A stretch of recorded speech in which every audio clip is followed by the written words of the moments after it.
Hello guys, in this video I'm going to show you how to use cellular data for map downloads on the Gaia GPS application.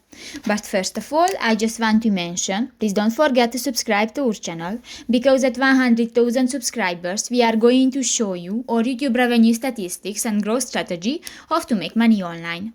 So let's jump into it. First of all, open the application on your device. Go to the last button, the settings, at the lower bar on the screen, and go to the second section, the account.